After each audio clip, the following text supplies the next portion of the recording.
Tamara Klink, Jut Jut e a sobrecarga do cotidiano.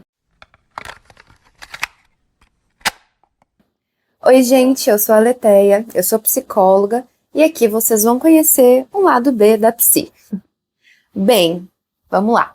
Eu estive obcecada nos últimos dias e quem me acompanha nas redes sociais já deve ter me ouvido falar, mas eu não podia deixar de trazer para cá. Pois bem, vamos lá, a minha mais nova obsessão. Num bom sentido da palavra.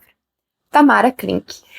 Aos 24 anos, ela atravessou o Oceano Atlântico e aos 26 anos ela fez uma invernagem. O que é isso? Ela ficou morando no barco, com tudo em volta congelado, 3 meses sem ver a luz do sol, somando um total de 8 meses no Ártico. E essas duas coisas ela fez sozinha. Sozinha. E assim, não era um lugar próximo a vilarejos, era muito isolado mesmo. Depois que eu escutei uma entrevista dela na Rádio Novelo falando sobre a invernagem, foi que eu obcequei e fui ver tudo que eu podia sobre essa mulher. Gente, eu ouvi muito podcast, entrevista, tudo que eu pude eu fiz. Comprei os livros dela, ela também é escritora e eles são maravilhosos, recomendo. Eu segui ela no Instagram, um conteúdo muito bonito também, super recomendo. E eu me encantei. Me encantei com aquela mulher e o mundo absolutamente novo que ela me apresentou. E aí eu confesso pra vocês que agora eu quero me enfiar num barco e ficar meses isolada, mesmo odiando o frio. Bem, gente, lendo a Tamara, eu me dei conta do óbvio, que eu já sabia, mas que às vezes a gente esquece, principalmente quando se aplica a gente. E aí eu vim me lembrar e lembrar vocês, que é como o contexto que a gente vive é fundamental para a nossa formação e para os nossos desejos e expectativas enquanto ser humano adulto.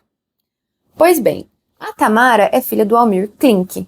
É um grande nome da navegação brasileira e as crianças dos anos 90 devem ter visto reportagens dele no Fantástico porque ele quebrou vários recordes. E a Tamara conta que aos 8 anos de idade, ela estava em um barco com a família, a mãe, o pai e as irmãs, crianças, indo passar uma temporada em alto mar para conhecer pinguins. Com 8 anos vocês estavam fazendo o quê? Porque eu devia estar subindo em alguma árvore. E aí, nessa viagem, ela ganhou um caderno da sua mãe e era o seu diário de bordo. A partir daí, ela passou a escrever todos os dias. E aí, o seu pai saía para trabalhar, navegava por meses fora e voltava cheio de histórias. E tudo isso, de alguma forma, se tornou super natural para ela, porque era a vida que ela tinha, né, afinal. E ela, mesmo vendo que a maioria das pessoas, dos seus amiguinhos em volta, não tinham aquela vida, ela naturalizou aquilo. E muitas vezes a gente naturaliza coisas dentro do nosso contexto, né? Eu cresci sem imaginar que essa possibilidade existisse. Essa possibilidade não me foi apresentada.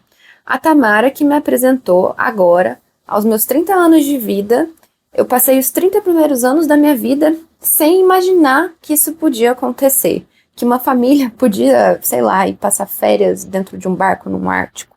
E, enfim, coisas assim. E eu tenho certeza que com 65 e 67 anos, os meus pais também não fazem ideia. E talvez eu que conte pra eles que essa possibilidade existe agora que eu descobri. Então, muitas vezes a gente passa nossa vida inteira sem saber todas as possibilidades que existem no mundo. Curioso isso, né? E é muito mais fácil você sonhar e desejar com algo, como a Tamara fez, quando você sabe que aquilo existe. Eu nunca desejei estar no meio do mar porque eu nem sabia que isso era possível. E a minha realidade era de uma família que acordava cedo para bater o ponto, num trabalho fixo, né? Enquanto eu ia estudar. E de verdade, a minha maior aventura era no final de semana ir para os sítios dos meus tios-avós, que eram todo povo da roça, e sei lá, subir nas árvores, sabe? Era isso que eu gostava, dar de mamar para os bezerrinhos. Eu tinha um cabrito, gente. Enfim, então, assim, era essa a minha diversão. E eu acredito que poucas pessoas, elas viviam como a Tamara. Eu mesma, assim, nunca estive nem em alto mar, infelizmente. Eu só conheço a beirada, assim mesmo. Triste, mas é verdade. Quero um dia conhecer. E agora mais ainda, depois da Tamara. Mas eu preciso confessar para vocês que a ideia de ficar isolada por meses, sem contato com o ser humano algum, especialmente sem internet, é algo que me chama muito a atenção há anos já. Mas infelizmente não é uma possibilidade para mim, pelo menos não por enquanto e não nos próximos bons anos, dentro do meu estilo de vida e das coisas que eu planejo para agora. Mas eu fiquei pensando quanto de coragem isso requer. Quanto de preparação emocional. Porque preparação física a gente nem vai falar aqui, né? Deve ser um absurdo. Mas de preparação emocional mesmo. Vocês conseguem imaginar? Porque eu realmente me questiono isso. Eu falo, caramba, quanto? E a Tamara, ela conta que em alguns momentos o único som que ela ouvia era o do coração dela batendo.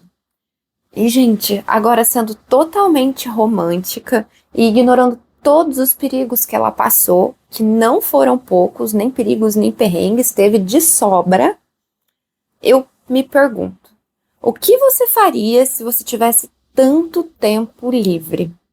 Tempo sem relógio, sabe? Sem hora pra dormir, sem hora pra acordar, sem hora pra comer, sem nenhuma obrigação. Pensar nisso, pelo menos pra mim, parece um alívio, um respiro, um sonho pra fugir dessa rotina super produtiva que engole a gente diariamente com mais e mais afazeres e obrigações. E aqui eu quero deixar claro que eu não tô diminuindo de forma alguma o trabalho que a Tamara teve, muito pelo contrário.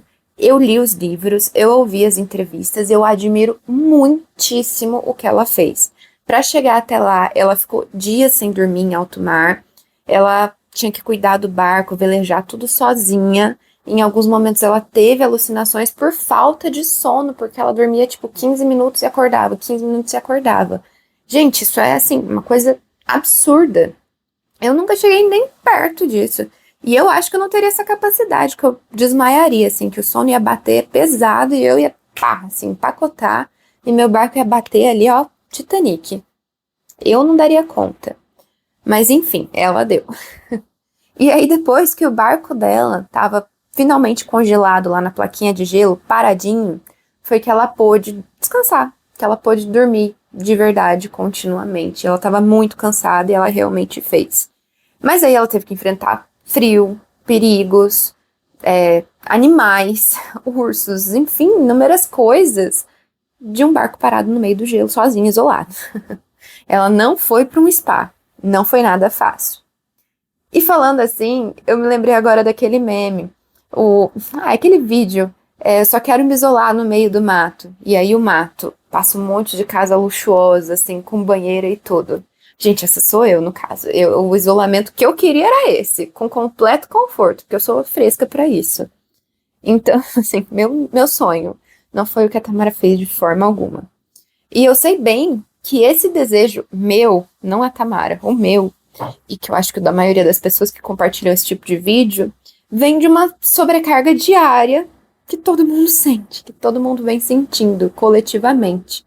Mas você já parou realmente para pensar por que a gente se sente tão sobrecarregado no dia a dia? Sim, é claro que é culpa da sociedade que vivemos e todo o seu contexto capitalista, onde nós somos levados com a onda como coletivo. De fato. Mas e eu? Como sujeito nisso? O que eu faço? Porque, né, deve ter alguma coisa. Com certeza, você já se pegou presa em alguma rede social, observando a vida da blogueira X e se comparando. De novo isso, Aletheia, você já falou disso no episódio anterior.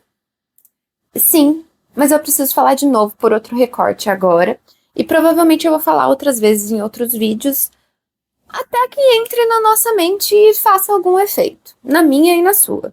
E eu tô lutando contra uma coisa que é coletiva, e isso requer força e repetição. Bom? Então tá bom. Então, gente, lembrem-se que cada um de nós é uma pessoinha única no mundo. E vocês têm uma consciência. Eu tenho a minha e vocês têm a de vocês. Tal qual uma cebola. Ela é cheia de camadas. Dentro tá o inconsciente pessoal. E aí o inconsciente pessoal tá dentro do inconsciente coletivo. Tá bom? Então, ninguém sai ileso às influências do coletivo. sejam elas conscientes ou principalmente inconscientes. Certo? Certo. Enfim, voltando. Ninguém deu um script pra gente de como viver da melhor forma possível, sem sofrimento. A gente meio que cresce sabendo que tem que estudar, trabalhar, ter família, alguns amigos, enfim, show, é isso. Mas é só isso? Porque isso se torna amplo demais, sofrido demais. E provavelmente você vê famílias melhores que as suas, relacionamentos melhores que o seu, uma pessoa com muito mais amigos que você, que ganha muito mais que você e que parece feliz no trabalho dela, enquanto meio que você só trabalha porque precisa mesmo. Porque o seu verdadeiro sonho era ser herdeiro. Rico de verdade, gente.